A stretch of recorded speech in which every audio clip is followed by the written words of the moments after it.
一口气看完2024网飞最新黑帮犯罪大片《绅士们》，很久没看过这么快意恩仇的黑帮火拼了。一个字，不服就干，不看到最后绝对猜不到结局。他翻拍自2019年上映的同名电影，原作曾有23万人打出8.3的高分。同是盖里奇编导的剧版能否超越原作，让我们拭目以待。废话不多说，正片开始，土耳其和叙利亚边境上，士兵们正在处理当地民众的一起小纠纷。这时，一辆奔驰 F500停在路边，艾迪走上前去询问情况。随着车窗摇下，他认出这人是他家的律师老哈。原来艾迪父亲病重，老哈来带他回去。艾迪和家里人关系紧张，他不接家里人电话，老哈只好亲自跑一趟。当他坐着宝马740回到家时，父亲只剩一口气吊着。当晚父亲就走了。在给父亲办完葬礼后，律师老哈将艾迪的家人都约到一起宣读遗书。本来作为次子的艾迪分不到任何遗产，父亲却在遗书里明确表示把所有资产全部给他。他被这意外之喜惊呆，有人欢喜就有人忧。哥哥老福表示拒绝，他骂骂咧咧地否定这个决定。律师说这个遗书符合法律中特殊指定继承权，可以传给艾迪。老福就是有天大的不满，也只能接受现实。然而被迫接受亿万家产的艾迪却高兴不起来。老福缠着问他要钱，一开口就是400万英镑，也就是3600多万人民币。为方便观众理解后面的金额，我都换算成人民币。原来他被人忽悠投资失败，向利物浦毒贩家族借了3600多万的高利贷，结果利滚利现在已经涨到7300多万。如果这个周末之前不能交钱，对方就会把他变成太监。他怪艾迪抢走他的继承权，说他原本可以靠遗产渡过难关的。艾迪解释说他也没想到父亲会把遗产交给他，作为兄弟他答应给老福擦屁股。他打开父亲的保险柜，将里面的现金都搬出来清点，清完才发现只有可怜的1800多万。第二天他联系老哈，让他准备剩下的5500万。老哈告诉他，虽然老爷子留的资产很多，但现金也就只有那区区的1800万，家里随便一幅画倒是值7700万，但要变现起码得几个月时间。老哈建议他卖庄园，他有熟人可以很快出手。艾迪让他先联系买家报个价。不久后，一个叫苏西的美女主动找上门，她告诉艾迪这庄园不能卖。艾迪一脸懵逼，苏西为方便解释，直接把艾迪带到他家的农场。他打开一道密码钢门，进去后又从地上打开一道密门。 What happens down there? What the fuck? 进去后他才发现这里别有洞天，里面密密麻麻栽的都是大麻。原来他父亲一直和苏西家族秘密合作，他父亲提供6万平米的庄园给苏西种植，苏西每年分给他父亲4600万，妥妥的大地主。苏西家族的面粉生意几乎占了整个市场份额的一半，现在换了房东，他希望依旧能这样合作下去。如果艾迪卖了庄园，他们的事情就会暴露，到时候一拍两散，对谁都不好。苏西并没有逼艾迪当场做决定，他让艾迪回去先消化一下。艾迪回去后找到管家杰夫，杰夫在他们还在穿开裆裤时就在这工作。父亲的事他自然知根知底，一了解下来，他知道苏西虽然对他们很客气，但他背后的势力很强大，得罪不起。考虑再三后，艾迪告诉老哈让他把卖房信息撤下来，他决定继续和苏西合作。他如实把老福的情况告诉给苏西，请他帮忙在本周内筹齐7300万现金。苏西听到后觉得这个难度很大，他愿意帮他先弄到一半。他只身一人去找毒贩的老大汤米。汤米平常卖鱼掩人耳目，当苏西报出父亲鲍比的名号时，他才接待苏西。苏西开门见山说他是来解决老福债务的事情，并表示他们虽然是同行，但因为产品不同，并不存在竞争关系。他一番伶牙俐齿将债务卡回到本金，同时愿意给汤米价值900多万的大麻。汤米答应了，但他有个条件，要老福必须按照他的要求录制一个道歉视频，承认他是个混蛋。这是好简单的事情，谁愿意帮我还清房贷，喊我吃屎我都愿意。苏西满口答应。艾迪这边又传来捷报，他虽然下架了卖房信息，仍然有买家有强烈意愿要买。他的庄园建成于1550年，历史悠久，加上又是大设计师的作品，买家情愿高于市场价购买。艾迪明确表示这房不卖，买家的管家直接拿出230万现金，表示这是买家的一点小心意，即使他不卖房也想和他当面聊聊，盛情难却。艾迪坐着买家的私人飞机去见买家，买家约翰出手阔绰，给服务生的小费比我1个月10万的工资还多。他给艾迪的庄园加价2次，艾迪依旧表示不卖房。约翰喜欢喝葡萄酒，闲聊中艾迪说起家里的地窖里还有珍藏的美酒，约翰很谦逊地表示如果买不了房，请允许他买下葡萄酒。原本价值1100万的酒，他豪迈地给到2750万。我想说，这样做慈善的富豪哪里有？就是做牛做马我都愿意给他打工。卖完后加上保险柜的钱，艾迪有4780万现金，已经够还哥哥的债务。可是当他打开保险柜后傻眼了，里面的1800万不翼而飞。艾迪卖酒卖了2750万，加上保险柜里的1800万，他就可以替哥哥还上高利贷。结果打开保险柜里面的钱却一分不剩，他连忙给哥哥老福打电话，才得知这个猪队友把钱全拿去赌博彩了。他连忙叫老福把钱拿回来，老福却直接挂电话。后天老福欠的高利贷到期，还不上他就会变太监。此时太监不及皇帝急，艾迪连忙带上苏西到他博彩的地方去，交了18万才搞到2张门票。进去后，他们看到这里在举行拳击比赛，参赛的都是曾获得世界冠军的拳击手。因为是打黑拳，所以成绩严格对外保。艾迪找到老福后，问忽悠老福的皮特要钱，皮特却说钱都砸到比赛里去了，拿不出来。艾迪起身准备揍他，却被他的保镖们团团围住。苏西看情形不对，连忙叫人传话让他回去。I'm not done with you. Okay, whatever. Why don't you fuck off? 回到座位上，苏西劝他先冷静看比赛。他让弟弟杰克去摸了皮特的脸。 It's a scam. What do you mean it's a scam? He never places the bets, mate. He preys on the posh, only rinses the privileged. And then he protects himself with plastic gangsters that he's immersed himself with. And your lot are too intimidated to complain. 看着皮特嚣张的样子，艾迪越看心里越不是滋味。他忍不住再次冲到皮特面前，戳破皮特的骗局。皮特仗着人多势众，根本没把他放在眼里。I think you should fuck off back your country ass and wank off your spaniel. Yeah, you're embarrassing yourself, Captain. You're not in the army anymore, and you've got nothing to back you up. 这话扎心却是事实，好汉不吃眼前亏。回到座位上，苏西主动提出帮忙，结果第二天皮特骗老福的钱就乖乖吐了出来。I think he wants to say sorry. Oh. Do you want an apology? I don't know. Do I? Yes. You do. We need closure. Blankets! I just wanted to say sorry from the bottom of my heart. 艾迪没想到苏西玩得这么过火，苏西表示 We are in the dog training business. 这让艾迪对他刮目相看。艾迪告诉他说，约翰花高价非常想买他的庄园，他怀疑约翰知道他庄园下有灰色产业。苏西问清楚约翰全名后，暗暗把这事记在心里。他转达汤米的意思，说汤米之所以答应把老福欠他的7300万降回到本金3600万，是要老福扮成鸡跳舞并录成视频。艾迪还担心老福无法接受，结果他刚说汤米只收3600万时，老福却说 Suck his cock for 4 big ones. 可当艾迪说出汤米的要求后，他却表示士可杀不可辱。艾迪拿出一家之主的气概，他做这么多无非是念在手足之情，想帮老福。他要求老福必须按他的意思做。And if that means dancing like a chicken, you dance like a chicken. Is that clear? No, you've taken everything else from me. Why not take what's left of my dignity? Is that clear, Freddie? Yes, Your Grace. 不久后，汤米到庄园来拿钱，艾迪将钱随意放在一个塑料袋里。汤米带着个小弟专门在一旁数钱，他则要老福穿上衣服开始表演。他让老福按照他的意思做动作，如果达标了才正式开始录视频。老福尽量学着鸡的样子。What the fuck kind of shit chicken is that? Come on, let's go, let's fucking chicken! Posh twat. Waddle like a fucking chicken! 老福尝试了各种动作，汤米却一直说他学得太烂，一点也不像。 I want you to feel it. I want you to transform into a chicken. 他恶狠狠地对老福的动作指指点点，不管老福做什么他都不满意。 I want you to eat the whale, you fucking chicken! 看着哥哥受辱，艾迪再也忍不住。 That's enough! Hey, fuck off! Don't you interfere, otherwise it goes back up to 8 million! 他让汤米赶快拍完视频了事，汤米却坚持要老福表演到位才开始。 I need him to become a chicken, you fucking... Come on, be a fucking chicken! 咆哮完，老福说要去厕所。这次经历对他身心造成严重的侮辱和打击。回来后，他告诉汤米 Who's the chicken now? Freddie! Fuck off! 这一下，所有人都始料不及。老福淡定地走到室外。 I just shot a guy in the head.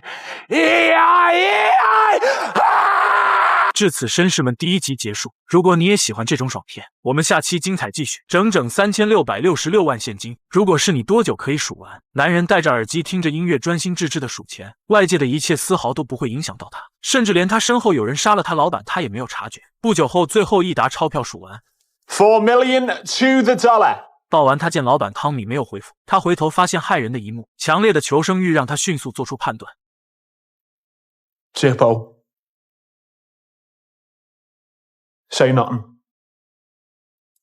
He had the coming. 骗得两人信任后，他果断跑路。此时，杀人的老福正悠闲地抽着事后烟。听到弟弟艾迪的召唤后，他连忙行动起来。阿杰逃到别墅后面的丛林里，他想求救，却发现这里没有信号。经过3个人的围堵，最终阿杰在池塘边被抓。老福建议杀他灭口，艾迪却主张留他性命用谈判解决。两兄弟争论时，管家杰弗发现阿杰正偷偷摸摸发消息，这个地方有信号。他让阿杰扔掉手机，老福捡起手机直接丢进池塘。艾迪将阿杰押到别墅前，苏西已经在这里等他。苏西安排杰弗拉上别墅的百叶窗，锁上门，不让任何人进出，让老福通知别墅里的20多个员工立即下班。艾迪则负责押解阿杰，他们将阿杰带到庄园下的秘密工厂。苏西又安排他的员工吉米负责看守阿杰。处理完这些应急事情后，苏西告诉艾迪，汤米不算是太厉害的人物，但他的哥哥福音却不那么简单。福音表面上是个虔诚的基督，实则是个杀人越货的狠角色，连作恶时都满口仁义道德。 I am the way, the truth, and the life, and no one comes to the Father except through me! Retribution in manifest. Retribution in manifest. Retribution in manifest. 苏西主张找专业人士来善后，他立即从滴滴埋人 APP 上下了个单，专业团队很快上门。带头的菲利克斯在看过现场后，很快给出专业解决方案。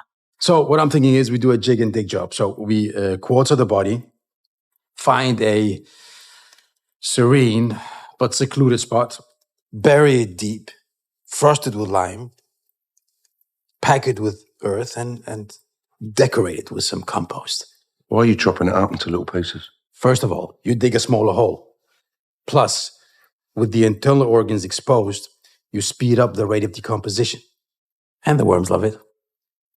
You see, in my craft, you have to have a holistic approach. 什么叫专业？这就叫专业。在正式开工之前，他要苏西带他去见下主人家。见面后，安迪并不赞成他们的做法，他主张嫁祸给阿杰，编造汤米和阿杰在数钱时发生争吵，阿杰杀死汤米后携款逃跑的故事说给福音听。他要菲利克斯把现场收拾干净就好。苏西并不赞成他的做法，他本来与这事并无关系，纯粹出于好心帮忙。艾迪的表现让他很伤心失望，艾迪连忙向他道歉，表示自己并不是忘恩负义的人，他只是想在不继续杀人的基础上搞定这件事。经常杀人的朋友们都知道，这种事有时候哪里由得了自己。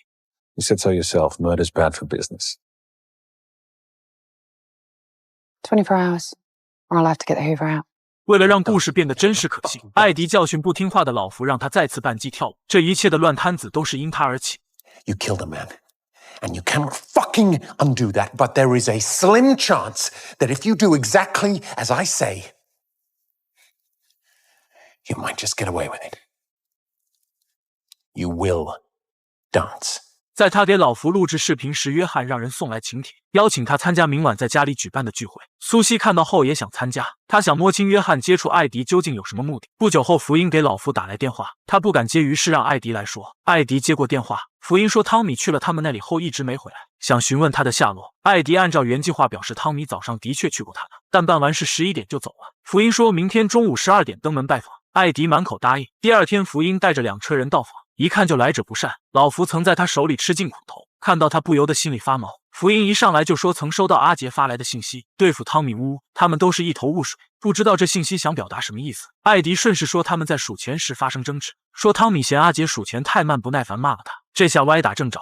Tommy isn't the most patient of people, to be fair. 他们已经信了5、6成。 艾迪点到为止，其余的让他们自行脑补。福音见查不出什么就回去了。下一步，艾迪来到阿杰的家拿阿杰的护照，谁知他家里还有别人在。好在这人戴着耳机听不到动静，不出意外的话要出意外了。艾迪拿到护照后不小心弄掉音响上的耳机线，这下彻底暴露，他被男人一顿摩擦，两人一番贴身肉搏，无奈之下他开枪杀了男人，他的腹部也受伤出血。他带伤去参加约翰的晚会，在晚会上他遇到儿时的玩伴罗珊，他想从罗珊这里了解约翰。罗珊说约翰很大方，总是给他派去私人飞机和游艇，经常送他礼物，还喜欢和各种贵族打交道。苏西找到机会和约翰1对1聊天，他之前了解到约翰也是从事毒品交易的大亨。约翰开门见山地表示想和他合作，说白了就是想分一杯羹，还威胁他。And if you want things to remain as they are, things will have to change. 苏西虽然很不爽，还是没和他撕破脸，表示会对他的建议深思熟虑。他走之前，约翰送他手表，那是丘吉尔在1945年接受德国投降时所戴的手表，价值高达9100多万。Watches for retirement. Your timing's off. 他找到正在包扎伤口的艾迪交换信息，艾迪说他已经安排菲利克斯到阿杰家里，将尸体伪造成像是被阿杰所杀的样子。说阿杰是在回去拿护照时与男人发生纠纷后杀人，然后把汤米的尸体和杀死他的猎枪丢到福音容易找到的地方，这样福音更加相信他之前编的故事。How ironic. You went to save one man's life and ended up killing another. 第二天，福音带着猎枪上门，他们从汤米的兜里找到手机，里面有老福扳机的视频，证明艾迪之前没说谎。Turns out Jethro was a right little weasel. 他相信是阿杰杀人后带钱跑路，但有个疑问是这把猎枪相当高级，价值差不多要180万。阿杰作为苦逼的万年打工仔，显然消费不起。艾迪大方表示这枪是他们的，说他在案发后才知道家里的枪不见了，说他太草率，枪柜经常没锁。Jethro was unattended. 一番话说的滴水不漏，福音只好再次无功而返。走之前，他请求把猎枪保管一段时间，艾迪答应了。一场危机看似解决。福音走后，艾迪给阿杰找了艘商船去澳大利亚。他问阿杰之前发的短信是什么意思。He killed Tommy. That's how it was. 结果他因为慌张打错字，变成了对付汤米乌。解决完这些事后，艾迪对苏西提出要见他父亲一面。苏西的父亲正在坐牢，享受的却是度假一般的生活。极品西冷菲力牛排想吃就吃。艾迪直奔主题，表示想要他们在年底前离开他的土地，作为补偿，他保证会让他们赚更多的钱。原片在这里并没给出他们商议的结论。艾迪不习惯苏西用杀人解决争端的方式。此时阿杰坐在商船上，正经过伦敦塔桥。苏西会不会杀他灭口呢？我们下期揭晓答案。迈凯伦650S 应该比不过小米汽车吧？100公里加速3秒，足足比小米慢了0.2秒。老福表示开出去都觉得丢人，他看中了迈凯伦边上的限量版兰博基尼飓风 EVO， 只有开这种车出去才能碾压一切。老板娘莫西却表示他是非卖品，哪有摆在这却不卖的道理。老福表示他穷的只剩下钱，非要一试。 That car is owned by someone else. The McLaren is a serious car. You should drive it. You'd like it. Trust me. 弟弟艾迪连忙给他使眼色，到一边去谈。他们今天来的目的是为了偷这辆兰博基尼，如果太刻意反而显得不自然。艾迪让老福按照莫西的意思办。 Fuck it, we go with the orange. I love orange.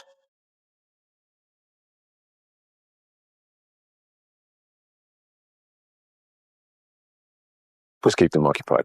老福让老婆来试驾，女人一脚油门踩下去，迈凯伦像一匹猛兽在场地里驰骋。女人故意把动静整得很大，怎么爽就怎么开。 Any scratches or dents, you pay. You underestimate my life. 趁莫西注意力分散时，艾迪悄悄溜走。他来到莫西的办公室，只需找出兰博基尼的钥匙放在设备上30秒，就能破解复制钥匙。结果打开抽屉，发现里面一堆豪车钥匙。他随手拿起一个去试，好在外面动静大，莫西的人并没听到解锁声。他又拿起一把钥匙去试。莫西小弟听到动静回头看，艾迪捏了一把汗。小弟看到没有异常后又回过头去。艾迪再拿起一把钥匙去试，这次总算蒙对。他立即激活程序开始破解。这边女人依旧在疯狂的漂移。莫西看得心乱如麻。他突然发现艾迪不在这里，于是连忙回到仓库去找人。艾迪看到抽屉里有个小袋子，好奇的想要打开看看，结果里面的东西一下掉出来。他仔细一看，发现那赫然是一截人类的小拇指。此时莫西正朝他走来。 他假装是坐在这等莫西来签合同。莫西吐槽老福的老婆开车太野，而且价格也没讲好。他趁机溜出去说找他们谈谈，要是到手，女人随便找个借口开溜。The car is good. I just don't like the color. 说完，他们起身就走。莫西气得脸都绿了。与此同时，艾迪的管家杰弗在庄园里发现一个裸男，他竟然是苏西的员工吉米。他把吉米扛回家。原来几天前，吉米带着一车价值1375万的大麻，准备交付给买家。在服务区休息时，遇到一个美女搭讪。作为单身50年的90后，吉米感到受宠若惊。他还以为和美女碰撞出爱情的火花。清醒过来才发现车钥匙和车都不见了。他搭上一辆便车回去，车上都是些嗑药重度患者，他也跟着一起嗑嗨了。结果醒来才发现被人抛到荒野。他的错误导致苏西无法按时交货给买家布莱尔。赶制新货还需要一些时间。布莱尔为了挽回损失，要苏西帮他去偷莫西的那辆兰博基尼。只因他们被警方安装了 GPS 定位，无法自己动手，于是就有了开头的一幕。安迪带上复制好的钥匙来到莫西的工厂外，他让老福先回去，他则换好夜行衣准备进去偷车。他被这突如其来的问话吓一跳，根据声音找去，才发现一旁的小屋里关着个男人，正是断指的主人。他好心将男人带上车。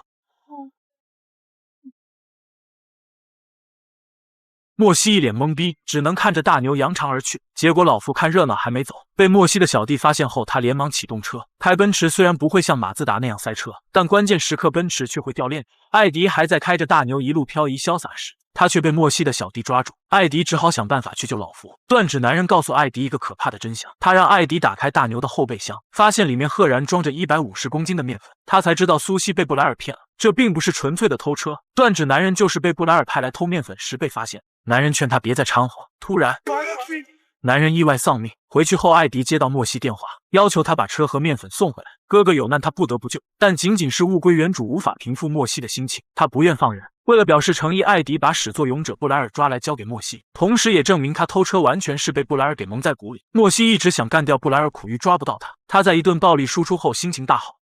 Thank you for your attention。艾迪为了这个不争气的哥哥白忙活一场。吉米更气人，他被美女所骗却浑然不知，还和美女一直保持联系。He's either Rudolph Valentino or a few fries short of a Happy Meal. Shall we light this up?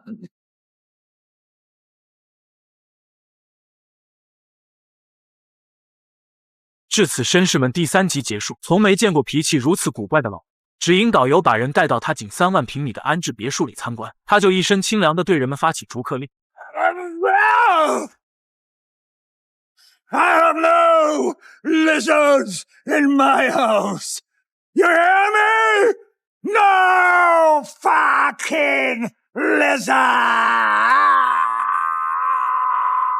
结果他一下用力过猛，当场英年早逝，享年80岁。死后为了继续守候他的安置房，他竟生前就让工匠按他要求在棺材上开个窗，将棺材竖着埋入土里，然后将窗口对着他的房子。艾迪参加了老头的葬礼，老头的儿子麦克斯是他哥哥老福的同学，他凭着这个交情和麦克斯套近乎，只因他想撮合麦克斯做一门生意。他家的庄园下有6万平米被苏西租来生产大麻，他想赶走他们，彻底断绝来往，秉着宁可我坑天下人，绝不让天下人坑我的原则。麦克斯就是他理想的接盘侠。在搞清楚艾迪的来意后，麦克斯给他放了段录音，录音里一个男生表示他手里有一份绝密资料，涉及到麦克斯家里的一件格外不光彩的文物收购交易，一旦曝光势必会引发丑闻，对麦克斯造成严重损失。他向麦克斯索要458万封口费，并承诺收到钱后就把资料交给麦克斯。麦克斯告诉艾迪那是父亲生前做的事，他马上就要去好莱坞拍一个大片，不方便直接出面。如果艾迪能找出勒索他的人并拿回资料，他表示即使把他的庄园变成毒窝他都没问题，前提是艾迪拿回文件后不能拆开看。他希望父亲的秘密永不见天日。 A matter of respect.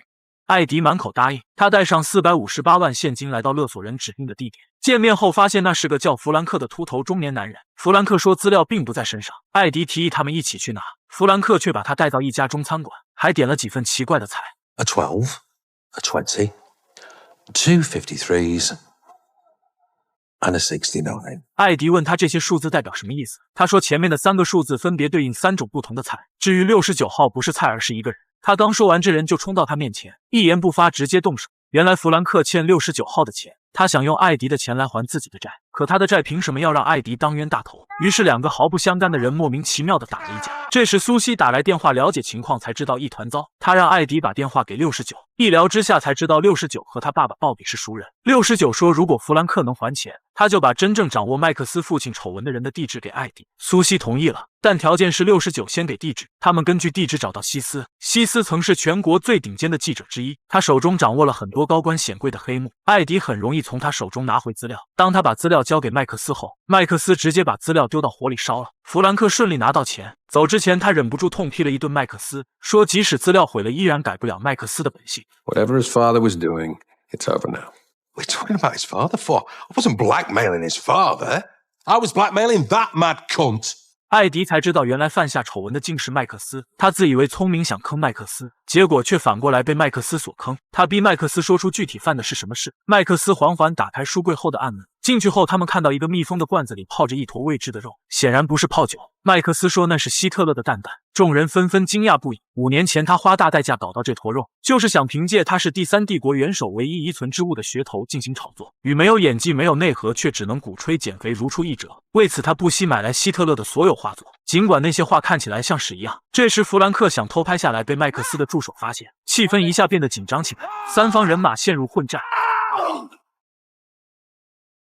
战斗中，弗兰克用瓶子砸晕麦克斯，麦克斯赖以炒作的源头被他自家的狗给吃了。导演讽刺炒作之人的下场简单粗暴，反观我们的观众在对待炒作的看法上真让人心寒。闹剧结束，苏西让手下去和麦克斯谈租地合同的细节。至此，绅士们第4集结束。次子意外从父亲手中继承亿万资产，他还没来得及享受，就开始帮败家子哥哥还高利贷。结果在还债的那天，债主羞辱他哥哥，哥哥一气之下竟崩了债主，连累他为了救哥哥老福，不得已也杀了。一波未平，一波又起。他得知父亲生前的大部分收益都是来自灰色产业，是靠出租庄园6万平米地下室给苏西家族种植大麻得来的。他下决心要与苏西划清界限，要求他们在年底必须搬出去。然而请神容易送神难，苏西表面上虽然答应搬，背后却在和坐牢的父亲鲍比商量对付他的办法。 And it's down to you to keep him on the manners.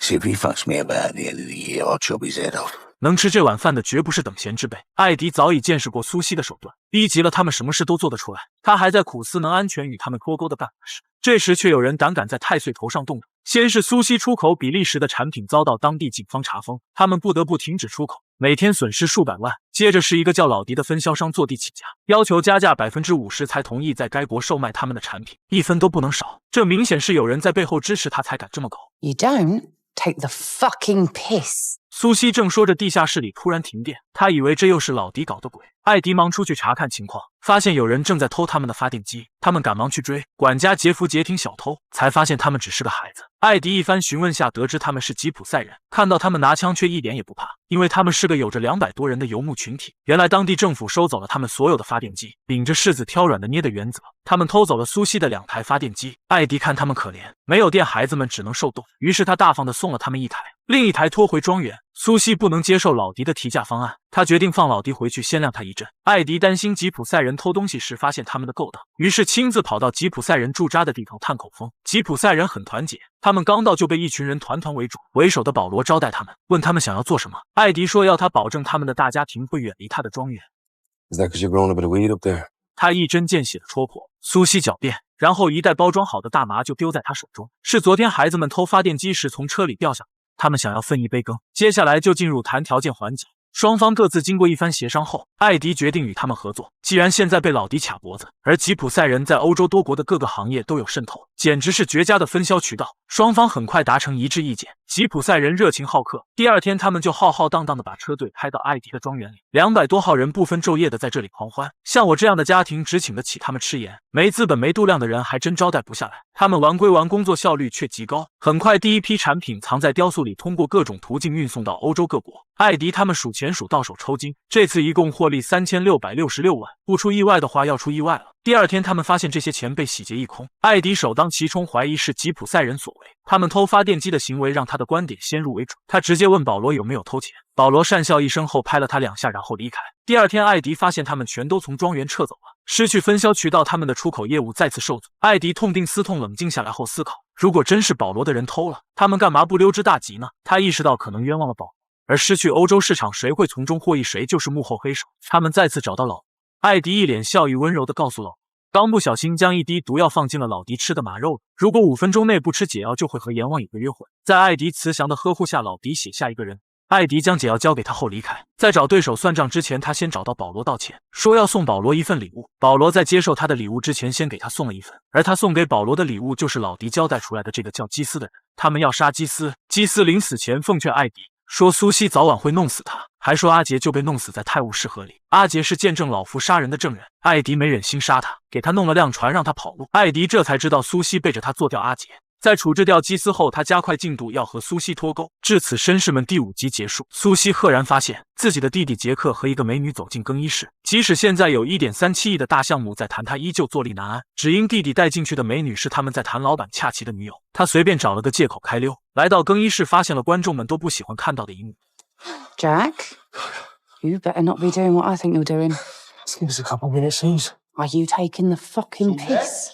There's a time and a place. What's wrong with you? Suze! 姐弟们正谈着时，恰奇一头杵进来，他认出了女友的高跟鞋，好事被戳破。恰奇愤怒地上前给了杰克一拳，拳头绵软无力。很快他又打出第2拳，伤害性不高，侮辱性倒是极强。这一下惹怒了拳击手杰克，他只一拳上去就将恰奇 KO 在地。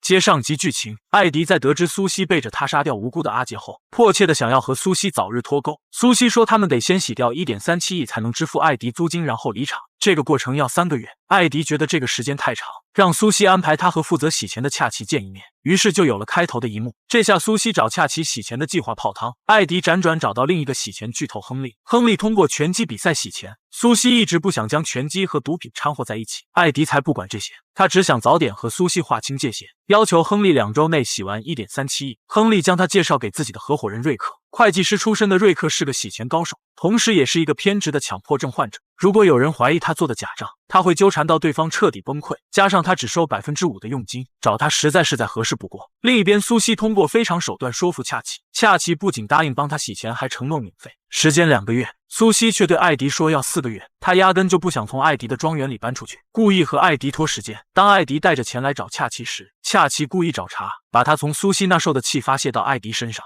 让马仔逼着艾迪吃他不爱吃的清蒸玉米热狗。艾迪一气之下暴揍了马仔。The bag's in the fucking car. Yeah, okay. 艾迪决定自己做主，他带上钱直接找亨利去洗。苏西对他自作主张的做法很不爽，他也直接挑明苏西压根就不想从他庄园里搬走的想法，还拿阿杰的死质问他。苏西说灭口阿杰是在保护艾迪，说阿杰总有一天会变成麻烦。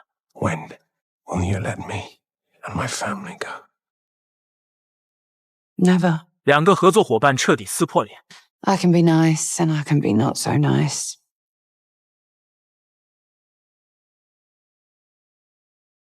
You've only seen me in one setting.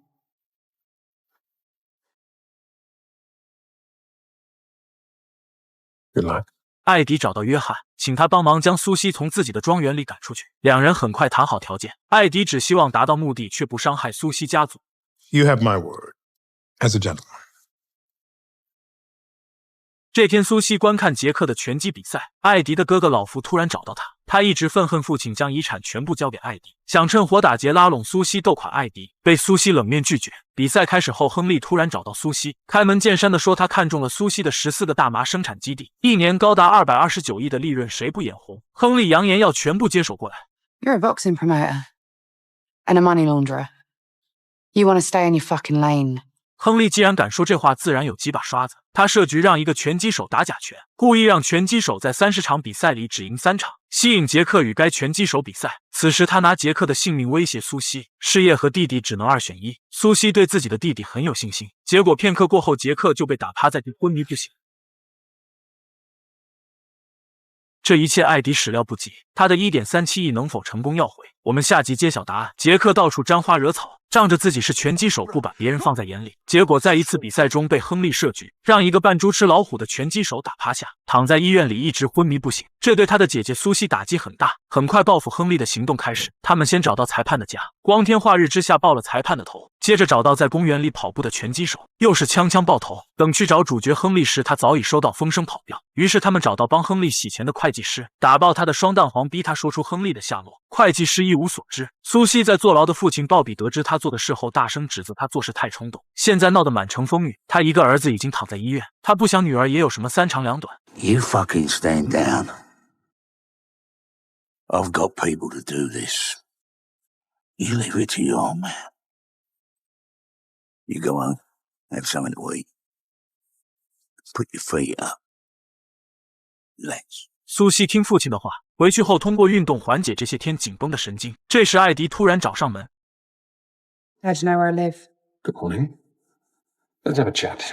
他是专程来道歉的。他也没想到亨利居然是这种人，为了抢走苏西家的生意，不惜拿杰克的生命要挟他。虽然他曾为了将苏西从自家庄园里赶走与他撕破脸，但现在苏西有难，他也不忍坐视不管。何况他还放了1.37亿在亨利那洗钱。经常缺钱的朋友们都知道，再多的钱不放在自己兜里就不叫钱。亨利成了他们共同的敌人。然而他嘴上说的好听，背后却继续在和约翰的助手商量赶走苏西的办法。助手告诉他说，只要找到苏西家族另外13处的大麻生产基地名单，他们就可以挖苏西的墙角，以此要挟苏西从艾迪的庄园撤走。艾迪答应帮他们找名单。回去后，他问母亲要一份名单，都是处境跟他们相同庄园的地址。他挨个上门去了解情况。苏西这边突然接到亨利的电话，他不敢来见苏西，悄悄让人给苏西送了汉堡外卖。他反过来威胁苏西 You touch one of my people again and I fucking will.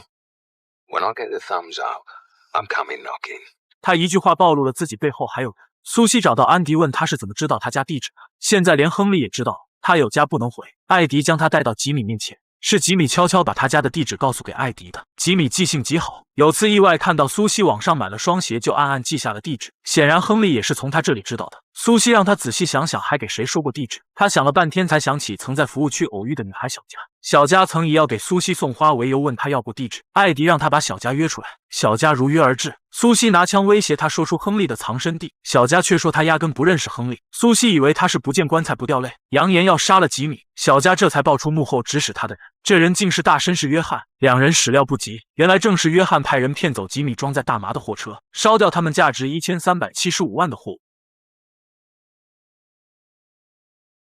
And they didn't even want the product. They just wanted to disrupt your business. 之前阻止他们产品流向欧洲大陆的人也是约翰，他们让小佳迷惑吉米，从吉米这里套取情报。做他们内线的不止小佳一个，被干掉的基斯也是他们内线之一。由此推测，约翰才是真正的幕后黑手，而亨利不过是他的一颗棋子罢了。他之所以不惜花大价钱要买艾迪的庄园，无非是想利用苏西的基础设施贩卖他的产品。一旦他掌控了所有房产，他将成为全欧洲最大的经营者。苏西决定违背父亲的意思，先出手干掉亨利。他把小佳策反成自己的间谍。艾迪表面上说他是和苏西同一个阵营的，却转身就把他查到的苏西另外13个基地的地址名单交给约翰的助手。助手联系亨利。We have what we require. You may proceed as you wish. About fucking time. 亨利第一步是对昏迷的杰克下手，然而他们进去后才发现中了苏西的圈套。亨利的马仔被干掉，亨利手脚也受到枪伤。从亨利的口中，苏西才得知艾迪居然背着他把名单交给约翰。You've been fucking played, Susie. 他和艾迪刚刚恢复起来的信任再次土崩瓦解，他立即给福音打去电话。 Thought you might like to know who killed your brother. Freddie Horniman blew his head clean off whilst dressed as a chicken. Then him and his brother lied through their teeth to cover it up. 一场狗咬狗的大战即将开始。至此，绅士们第7集结束。从来只见过欠账的是大爷，什么时候见过要账的变成大爷呢？男人只是欠了3600多万的高利贷，就被债主逼着学鸡跳舞。即使男人已经还钱，债主依旧不依不饶。可不管男人怎么做动作，却始终得不到债主的满意，还被债主极尽侮辱。I need him to become a chicken! Come on! Be a fucking chicken! 老福被债主逼得精神崩溃，他假装去厕所，回来后直接提枪相见。Who's the chicken now? Freddie! Fuck off! 老福一枪爆了债主的头。作为现场见证人的苏西因为怨恨老福的弟弟艾迪把他出卖，私下里将他家的商业机密透露给竞争对手。于是他把老福杀人的事悄悄告诉给债主的哥哥福音。福音带着3车全副武装的人找到老福家，他给老福打电话喊他出来，不出来他们就冲进去血洗庄园。老福一时不知所措。当苏西的父亲鲍比得知这事后，大骂名告。他赶忙让女儿紧急去支援艾迪。很快，苏西的人带着武器从后门进去，眼看一场大战就要开始。这时，福音突然接到一个电话。等艾迪冲出去看时，福音和他的人早已消失得无影无踪。他们一脸懵逼。苏西带着艾迪去牢里见鲍比，才得知原来是他给福音打的电话。他承诺要用经济补偿福音，福音这才同意撤退。艾迪之所以和苏西闹僵，是想和他们家族彻底划清界限，而苏西不同意。鲍比混迹黑道多年，一直秉承的信念是以和为贵。他眼见两人的矛盾已经无法调和，于是决定釜底抽薪，卖掉自己的生意。然而新的问题又来了，如果他走了，又换个人继续在艾迪的庄园里制毒，艾迪依旧面临着同样的问题。鲍比承诺不会让这样的事发生，艾迪又担心这正中约翰的下怀。约翰一直想要吞掉鲍比的生意，鲍比却说约翰对当前的情况一无所知，他连个渣都不会给约翰留，他只会把生意卖给出价最高的人。他可以接受的报价是13.75亿以上，所有竞标的人必须在本周末前报完价。苏西虽然不同意父亲的做法，也只好照办。鲍比把象征和平的鸽子交给他们，让他们分别送给有投标意愿的人。约翰第一个找到他们，在苏西的质问下，他承认是他指使人破坏他们的生意，也是他安排人把苏西的弟弟打进医院。 You rejected my initial approach. I needed to convince you and your father that I was in earnest. 他自以为从艾迪那拿到苏西另外12处的大麻生产基地地址，就可以挖墙脚威胁苏西，从而低价收购他们的生意。殊不知艾迪给他的地址都是编造的，他的助手挨个去求证后才知道被骗。他没想到艾迪和苏西可以化敌为友，剩下的鸽子他们给了莫西一只，给了皮特一只。艾迪也有心要收购鲍比的生意，因为知道鲍比的底价，所以他认为要18亿左右才有可能中标。他四处去筹钱，还是差了一大截。于是他找到亨利，亨利为了从他与苏西的纠纷里脱身，把洗的1.37亿吐给苏西，又赔给杰克1.37亿。艾迪要他投1.37亿进来，就可以和他成为合伙人。亨利被他说动，他又找到苏西，要苏西投3.2亿进来成为合伙人。他们一起经历了这么多风风雨雨，艾迪由一开始排斥到慢慢喜欢上这个行业，毕竟这个赚钱太快，谁会跟钱过不去呢？苏西同意入伙，但他一直对饶过亨利耿耿于怀。艾迪劝他短期内不要有这个想法。You must be pretty fucking confident if you're willing to rattle that cage. Supremely. 4只载着报价的鸽子被放飞，它们都飞向同一个地方，那就是鲍比所在的监牢里。鲍比看到艾迪和苏西的名字出现在同一个报价单上，感到很意外，但他们却不是报价最高的那个。最终，约翰成功中标，他的助手意得圆满的去银行准备给鲍比汇款。这时，税务局的却突然上门找到约翰。原来，艾迪拉亨利入伙就是要斗垮约翰。亨利的会计师瑞克掌握有约翰的税务记录，他把这些发送给税务局和海关总署。约翰因为逃税被警方抓捕，全部资产被冻结。约翰的下半生只能与鲍比为伍，在牢里度过。报价排在第2的是皮特。艾迪找到莫西说皮特赢了。莫西说他的合伙人专程从波哥大飞过来，要的可不是这个结果。艾迪暗示他说斗不过超能力，可以在别的地方想办法。莫西迫于上级给的压力，直接把皮特给剁。殊不知河蚌相争，渔翁得利。安迪安排亨利又把莫西给做了。利用完亨利后，艾迪秋后算账，一枪爆头送走亨利。最终他一箭5雕，完美解决这场地盘抢夺战。老狐狸鲍比对他十分欣赏。 The whole point of me telling you I was selling my business was to wake you up. You're not buying the operation.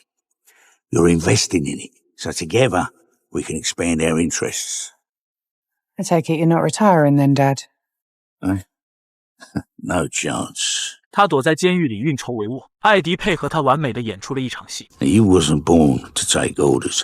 You were born to give them, to build and expand empires. I don't see a captain. I see a fucking general. 这完全是把艾迪当未来女婿在培养啊！至此，绅士们第1季结束。这部剧开头很慢热，到中间后似乎感觉剧情很散，又是偷车，又是和吉普赛人搅到一起，却在大结局时巧妙地将这些铺垫串联在一起。部分剧情的处理上虽然有些儿戏，仍不失为一部精彩的剧集。喜欢的朋友们去看原片吧。今天的解说就到这里，期待下次我们不见不散。